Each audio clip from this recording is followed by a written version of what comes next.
फतेहाबाद के पास में पहुंचे हैं, मेन रोड पर गाड़ी लगा आए हैं। एक जमींदार भाई लग रहा है और हरियाणा की हालत दिखाऊंगे आप लोगों को।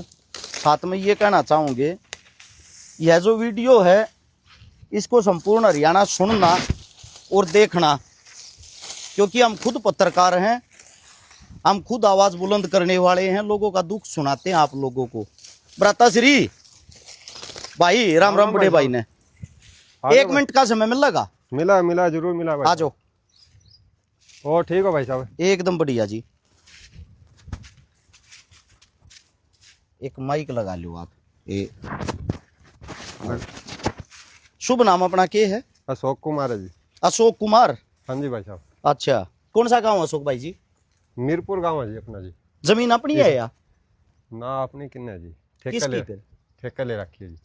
ठेके पे ले रखी? क्या की ले रखे हैं? 8.5 किले जी। के काम करे अशोक भाई? मजदूरी तो अलग है? मजदूरी तय अलग, तो पढ़ाई करा जी साथ साथ। अच्छा, पढ़ाई कर रहे हो आप? हाँ जी। कहाँ तक पढ़ाई कर रहे हो? आप MSc है जी, B.Ed, estate. MSc, B.Ed, HTET और CTET? सीटेट मतलब क्लियर करके HTET CTET सारे क्लियर है जी। क्लियर है सब? हाँ जी। फिर मजदूरी करने की क्या जरूरत है? यह बड़ी गंदी सरकार है जी। अच्छा, सिलेक्शन भी हो रहा है अपना। किस चीज में सिलेक्शन हो रहा? PGT ज्योग्राफी में। ठीक है, एक बारी जो भी फोन पे हमने इस टाइम देखने लग रहा, आप लोगों को बता देता हूं। भाई का फोन आया और मैंने न्यू कही भाई आप घर पे पाइयो? बोला भाई घर रोटी इतना मिल रहा है, दिहाड़ी करे तो रोटी मिल जाएंगी। भाई तो मैं मिलने आया हूं और आप लोगों को मिलवाता हूं। अशोक प्रजापति जी हैं ये हमारे, एक पढ़ा लिखा आदमी जिसने HTET क्लियर कर रखा है, CTET क्लियर कर रखा है, B.Ed कर रखी है और MSc कर रखी है। और ई बाल में किस चीज में सिलेक्शन हुआ था? PGT geography. PGT ज्योग्राफी मतलब के 10वीं से ऊपर 10वीं 11वीं 12वीं के बड़कान जो पढ़ाया करें, सरकारी जो मास्टर लग गया करें, उस चीज में भाई का सिलेक्शन होया था। सिलेक्शन होने के बाद भी इन लोगों को बाहर निकाल दिया है। बाहर निकालने का मतलब ये मत समझना वैकेंसी नहीं है। इस टाइम पर आंकड़ा उठा के देखोगे, सरकारी टीचरों की 15,500 वैकेंसियां खाली हैं। 15,500 का आंकड़ा है ना? हाँ जी। अच्छा, उसके बाद भी एक पढ़ा लिखा लड़का अशोक प्रजापति हमारे साथ में खड़ा है। इस तो न्यू बात कराएंगे, वैकेंसी खाली है और भाई ने अपना टेस्ट वेस्ट सारी चीजें क्लियर कर दी। क्लियर करने के बाद भी ज्वाइनिंग क्यों नहीं हुई? आखिर सरकार की इसके पीछे मंशा क्या है? जो करे इब आप लोगों ने टेस्ट क्लियर कराया, आपने टेस्ट जो है रुपये देकर तो नहीं कराया होगा ना भाई साहब। अच्छा, इसका कारण क्या है? फिर भी आप लोग लेते क्यों नहीं? एक सर्टिफिकेट के कारण बाहर निकाल दिया जी। सर्टिफिकेट किस चीज का? सर्टिफिकेट के कारण हमने पुराना भी लगाया था। जिस टाइम फॉर्म अप्लाई किया था उस टाइम पुराना भी लगाया था और जिस टाइम इंटरव्यू हुआ था उस टाइम नया भी लगा दिया। अच्छा हुआ क्या, हमारा प्री क्लियर है, मेन क्लियर है, इंटरव्यू क्लियर है। कोर्ट में चले गए हम बच्चे। कोर्ट से कई बच्चों का तो कोर्ट से इंटरव्यू हुआ, मेरा बगैर कोर्ट इंटरव्यू हुआ है। अच्छा, मेरा इंटरव्यू होने के बाद रिजेक्शन दिए इन्होंने। रीजन क्या देखा है उसमें? BC सर्टिफिकेट, बैकवर्ड का जो सर्टिफिकेट होया करे, वो सर्टिफिकेट मतलब आपका था कोने का, आपने जमा ना कराया? जमा करवा रखा जी, पुराना भी करवा रखा था, नया भी करवा रखा था। फिर उन्होंने एक्सेप्ट भी कर लिया मेरा। फिर क्या रीजन रहा? उन्होंने ये कह दिया था भाई आपका सर्टिफिकेट आ गया। मेरी रिजेक्शन हटा भी दी थी, मेरा इंटरव्यू लेटर जारी कर दिया। उसके बाद इन्होंने इंटरव्यू देने के लिए गया तो मेरा सारे डॉक्यूमेंट पूरे थे, मेरा जो BC सर्टिफिकेट था वो भी, वो कह रहे थे ठीक है और आप इंटरव्यू के लिए जाओ, बेस्ट ऑफ लक। फिर तो उसके बाद क्या समस्या आई? तो भाई साहब मैं इंटरव्यू दे के बाहर निकलिया शाम को 4 बजे, तो मेरे पास एक मेल आई, आपका BC certificate cut off date के बाद का है, इसलिए आपको बाहर कर दिया जाता है जी। हालांकि वो जो सर्टिफिकेट बनता है पूरे साल के लिए बनता है, सिर्फ एक डेट के लिए ये नहीं होता। उसमें 1 अप्रैल से 31 मार्च के बीच में जो आंकड़ा होता है, जो इनकम होती है पीछे की 3 साल की इनकम बेस पे बनता है जी वो। ठीक है, उसमें कोई दिक्कत नहीं आनी चाहिए। लेकिन इन्होंने, सरकार ने एक बहाना बना के, हम तो ये सोच रहे थे भाई हमारी BC की सरकार है, सैनी साहब आ गए, लेकिन सैनी साहब के पास हम 60 बार मिल लिए, ठीक है, कभी कोई जवाब नहीं दिया। ठीक है, जिस दिन मेरी रिजेक्शन आई उसी दिन मैं शाम को सैनी साहब से मिलने के लिए गया। क्या जवाब दिया? करेंगे। अच्छा, अब सोचने का विषय ये है, जो साथी ये खुश रहते हैं, चलो हमारे को बार बार अशोक भाई कई बार पता क्यों टारगेट किया जाता कि हम जाट हैं और सीएम जो है वो नॉन जाट है, इस मारे हम सरकार से परेशान होंगे। आप तो स्वयं बीसी हो और सीएम साहब भी मेरे हिसाब से बीसी के अंदर से ही आते होंगे। 50% बच्चे बाहर हो रहे हैं जी इसमें, जिसका 50% कौन है? जो पीजीटी की वैकेंसी आई थी 3000, उसमें मान लो 50% बच्चे बाहर हो रहे हैं। अच्छा, जिसमें एएमओ जी, और जो डॉक्टर लगने थे। मैं ये चाहता हूँ आप थोड़ा देसी भाषा में बताओ ना, लोग आगे जब समझ में आओगी। एएमओ कौन है? जो डॉक्टर लगने थे वे भी बाहर काट दिए, वो भी बाहर काट टेस्ट क्लियर होने के बाद, टेस्ट क्लियर और वैकेंसी खाली होने के बाद, उसके बाद कोई पोस्ट भरने वाले बच्चे भी नहीं है पीछे, लो मेरिट वाले। अच्छा, उसके पीछे बच्चे भी नहीं, टेस्ट ही क्लियर नहीं करते। पहली बात तो ये 35% का क्राइटेरिया तक पहुंचने नहीं देते बच्चों को। ठीक है, अगर पहुंच जाते हैं तो उसको इस बेस पे बाहर कर देते हैं, भाई आपके पास ये सर्टिफिकेट नहीं है, वो सर्टिफिकेट नहीं है। एक बार यहाँ तक की बात को पहले लोग तो समझा दें ताकि लोग की समझ में आ जाए। समझने का विषय ये है 15,500 सरकारी टीचरों की जगह खाली है इस टाइम हरियाणा में, और उनके सिलेक्शन के लिए 2 बार भर्ती निकाल चुके हैं। भर्ती निकालने के बाद भी उन लोगों को भर्ती नहीं किया जाता, इसके पीछे की मंशा क्या है हमारी समझ में नहीं आली। दूसरी चीज ये है, जो मेन चीज है, जब भी कोई भर्ती लकड़ा है उस भर्ती में हम फार्म भरा, फार्म भर किस लिए भरते हैं? इसीलिए भरते हैं कि भाई जॉब के लिए हमने अप्लाई कराया है, और उस जॉब के लिए जब अप्लाई करा तो आपका सर्टिफिकेट भी लग गया होगा बीसी का। बिल्कुल लग गया जी। और वो सर्टिफिकेट भी लग गया, उसके बाद भाई ने टेस्ट क्लियर कर दिया, इंटरव्यू क्लियर कर दिया, सारी चीजें क्लियर होकर भाई का सिलेक्शन हो गया। सिलेक्शन होने के बाद मेरे हिसाब से जब इंटरव्यू होता है, इंटरव्यू के टाइम पर जो डॉक्यूमेंट मांगे जाते हैं उन्हीं के आधार पर नौकरी मिलती है। बिल्कुल जी। तो वे सारे डॉक्यूमेंट उस टाइम पे भी आप बीसी का सर्टिफिकेट लेकर गए थे। वहां पर लेके जाने के बाद, एक्सेप्ट करने के बाद भी इन बच्चों को बाहर निकाल दिया। ये दुख किसी जाट या जर्नल कैटेगरी का नहीं है भाई, ये उसी कैटेगरी का दुख है जिस कैटेगरी से स्वयं हमारे हरियाणा के सीएम साहब आते हैं। समझने का जो विषय है वो ये है शिक्षा। अच्छा, मैं एक बात पूछना चाहता हूं आपसे, आज तक आपने +2 करी है, ग्रेजुएशन करी है, उसके बाद भी जो शिक्षाएं प्राप्त करी, टोटल ऑल ओवर पढ़े लिखे हो, कितना खर्चा लग लिया होगा आपके जीवन में? भाई साहब, मैं पहली हूँ ले गया जितनी भी एजुकेशन ग्रहण करी है नहीं, सारी सरकारी स्कूलों ग्रहण करी। सरकारी स्कूल में भी कितना रुपया लग लिया होगा टोटल ऑल ओवर? पैसे तो भाई साहब मान लो ये, मान लो मजदूरी करा तो यम तो 50,000 रुपये भी लग गया, वो भी बहुत ज्यादा हो। माता पिता क्या करे आपने खेती करे हैं। अच्छा, कमाई का और कोई साधन इससे अलग? और कोई साधन नहीं, खाली यो साधन है। इब जो साधन ही होगा तो मान लो कै साल की उम्र होली अपनी? 35-36 हो लीजिए। मैं बराबर के हैं। अच्छा, अब बात ये है, मेरा मानना ये है, आप 18 साल के हो गए, 18 साल उससे ऊपर उम्र होली, पढ़ाई छोड़ के जब 18 साल पहले या दिहाड़ी मजदूरी करने लग जाते, दिहाड़ी मजदूरी के एक जब खो भी खोल लिया, चाय बनाने भी लाग जवानी। जी। आज मान लो बढ़िया पीस आ रहा हो जाए, मेरे हिसाब तो पीछे वाला नहीं तो 2 टाइम का रोजगार हो बढ़िया हो जाए यार, बढ़िया। 18 साल अपने जीवन में कोई भी आदमी अपने काम धंधे को अगर समय देता तो मेरे हिसाब से भाई का अच्छा ठिकाना, अच्छा काम होता, कुछ चाय की दुकान खोल लेता, होटल कर लेता, रेस्टोरेंट कर लेता, या कुछ भी कर लेता, वो कार्य अच्छा चलता। लेकिन मेरे भाई ने एक गरीब घर से उठकर ये सोचा अगर भाई बिना शिक्षा के कुछ नहीं है, पहले शिक्षा जरूरी है।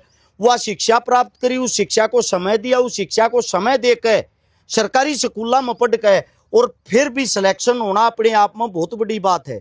एक मजदूर का बेटा होते हुए वो सिलेक्शन होने के बाद भी जब इन भाइयों की बात कहीं नहीं सुनी गई, उसके बाद कोर्टा में गए जी। कोर्टा में गए तो कोर्टा में क्या हुआ? फर्स्ट बेंच में एएमओ डॉक्टर जीत गए जी। फर्स्ट बैच में? हाँ जी। एएमओ जो डॉक्टर थे वो जिनकी भर्ती आप लोगों के साथ ही हुई थी, वो जीत गए। और सेम मैटर उनका, हमारा भी सेम है मैटर। ठीक है, सर्टिफिकेट का ही उनका है। ठीक है, तो वो फर्स्ट बेंच में जीत गए जी। फिर सरकार के पास भी गए थे, कुल्लर साहब के पास भी गए थे, HPSC चेयरमैन के पास भी गए थे। ठीक है, उन्होंने ये सोचा भाई सरकार अपनी है, चलो हो जाएगा जी। लेकिन 1.5 महीने बाद सरकार उठ के डबल बेंच में चली गई। मतलब इनको जॉब देनी ही नहीं इन बच्चों को। अच्छा, मतलब जो फर्स्ट बेंच था उस टाइम पर आप लोग जीत गए कोर्ट में जाने के बाद? बिल्कुल जी। अच्छा, एक कहानी और सुनी थी मैंने, रातों रात वकील बदलवा दिया सेकंड बैच के लिए, कुछ ऐसी बात थी, फोन पर बता रहे थे आप लोग। देखो ऐसी बात तो थी जी, लेकिन कह नहीं सकते हम, न्यायपालिका ऊपर कुछ उंगली नहीं उठा। मैं कहता हूं भाई ये बातें मेरे को बताई थी, इसका जिम्मेदार स्वयं मैं हूं। कोर्टों में जब इनका मुकदमा जाता है, ये मुकदमा लड़ने के लिए जाते हैं, तो उस मुकदमे को कोर्टों में भी ये लोग जीत जाते हैं। जीतने के बाद कोर्ट ये एक वीडियो आई थी सर, जी जी जी सामने मान लो कल परसों। हाँ मुझे पता है, जो डॉक्टर हैं वे मुकदमा जीत गए। डॉक्टरों की तरफ से वीडियो थी जो हमने देखी, जिस पर हमने चर्चा भी करी। ये मुकदमा जीत गए। मुकदमा जीतने के बाद ये दोबारा से सेकंड कोर्ट में चले जाते हैं। दोबारा इनको फिर अप्लाई इसलिए करना पड़ता है, पहला जो जज था जिसके सामने मुकदमा जीते, रातों रात उसको चेंज कर दिया जाता है। दूसरा जज आता है, जो वहां से आपको क्या वो मिलता, नतीजा मिलता फिर दोबारा से सेकंड बेंच जो था, सेकंड बेंच में पहली हियरिंग पे ही हरवा दिया जाता है, हार गए। सेकंड जो बेंच है उसमें फर्स्ट हियरिंग जो थी उसमें ये हार गए, हार के बाहर कर दिए, तुम्हारा सिलेक्शन नहीं हो सकता। अच्छा, अब इनका सिलेक्शन हो नहीं सकता तो सुप्रीम कोर्ट में जाने के लिए इनके पास पैसे ही नहीं है जी, मतलब को पैसा ही नहीं। सुप्रीम कोर्ट में आप जब खड़े हो सकते हो, आपकी जेब कम से कम इतनी मोटी हो, कम से कम मान के चलो 5 लाख से जी, इतनी मोटी 5 लाख हो तो काम ही कौन सा है। मैं बताता हूं इनको, 5 लाख से 10 लाख रुपए में हाई कोर्ट में वकील होता है, उससे बड़ा होता है सुप्रीम कोर्ट। सुप्रीम कोर्ट का अंदाजा ला लो, जो आदमी बाड़े ये अपना मजदूरी कर रहा है, शांति 500-600 रुपये कमा का अपना घर पाल रहा है, वो आदमी सुप्रीम कोर्ट का कैसे तो वकील करेगा। जिस आदमी के पास नॉलेज है, जिसने अपने बलबूते पे इस नौकरी को पाया है, जिसने जो शिक्षा प्राप्त करी है, जो हमारे हिंदुस्तान के आने वाले भविष्य को सुधार सकता है, 10वीं 11वीं 12वीं के बच्चों को अच्छे से शिक्षा दे सकता है, अब वो बच्चा इस पढ़ाई को लात मार के यहां पता करेगा, जिंदगी भर करेगा गरीबी में या मजदूरी।